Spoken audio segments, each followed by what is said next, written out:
You know the feeling. We've all been there. You're driving along, minding your own business, and then, bam, everything just stops. And you look ahead and you see it, one car, just one, sitting smack in the middle of an intersection. And it's brought your entire day to a grinding halt. It seems like such a small thing, right? But what we're going to do today is unpack how that single mistake can set off this massive ripple effect of chaos, cost, and even real danger across an entire city. So let's just ask the question right up front. What is the absolute worst that can happen? It sounds dramatic, but the answer is so much more complex and far-reaching than you'd probably guess. We're going to follow that chain reaction, starting with that one single car, to uncover the pretty shocking hidden consequences. And this, right here, this is the whole story. It starts with one car. It ends in chaos. It's that one split-second decision, a driver just kind of nudging into a busy intersection, hoping, praying they can squeeze through before the light changes.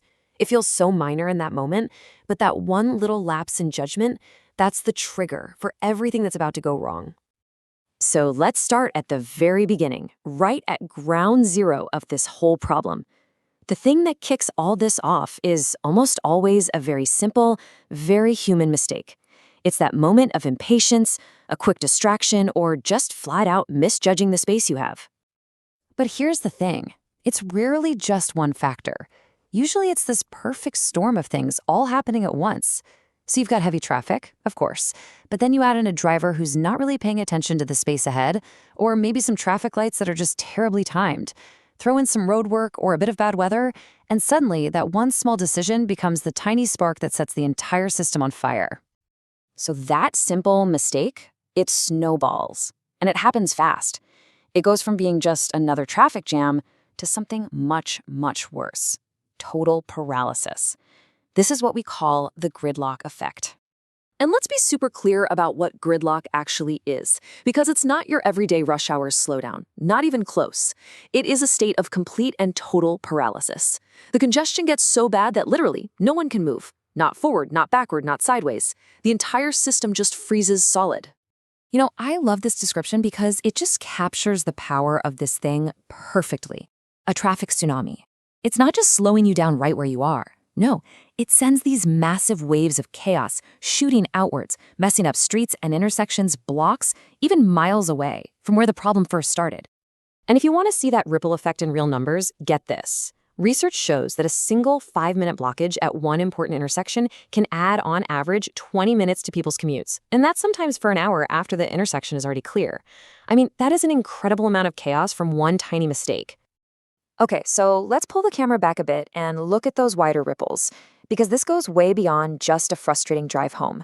The hidden costs of gridlock actually start to chip away at the health of the entire city. First up, the economic cost. The numbers are just staggering. We're talking billions of dollars with a B for a single major city every single year.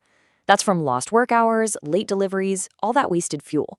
Then you have the environmental toll from thousands of cars just sitting there, idling, pumping out pollution for no reason. And critically, there's a huge safety cost.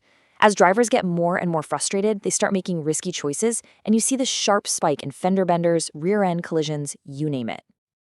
And now we get to the most sobering ripple of all. This is the point where a blocked intersection stops being just an inconvenience and becomes a genuine matter of life and death. Just look at this timeline. A simple 2-minute delay, it doesn't sound like a lot, does it? But for an ambulance crew trying to get to someone having a heart attack, those 120 seconds are an eternity. A blocked intersection physically stops them in their tracks, and that delay directly compromises that tiny window they have for critical, life-saving care. And this devastating chain reaction hits all of our first responders. A delayed fire truck means a small fire has more time to become a big one. A delayed police car means a dangerous situation has more time to escalate. In these moments, every single second lost to a blocked intersection could literally be the difference between saving a life and a tragedy. Okay, so after all of that heavy stuff, let's pivot to what we can actually do about it. Because here's the good news. Preventing this chain reaction is totally possible. It just takes a combination of us, as individuals, doing our part, and our cities doing theirs. So, for us drivers, it really boils down to these 4 simple but incredibly powerful habits. Before you even think about entering an intersection, you assess it. Is there really enough room on the other side? If the answer is no, or even maybe, you wait. It's that simple. Anticipate what the traffic's doing up ahead, and please, put the phone down. These aren't just rules, they're the habits of a smart, strategic driver. And look, it's not all on us. Cities have some amazing tools they can use to help out. They can install adaptive signals that use real-time data to stop bottlenecks before they even happen.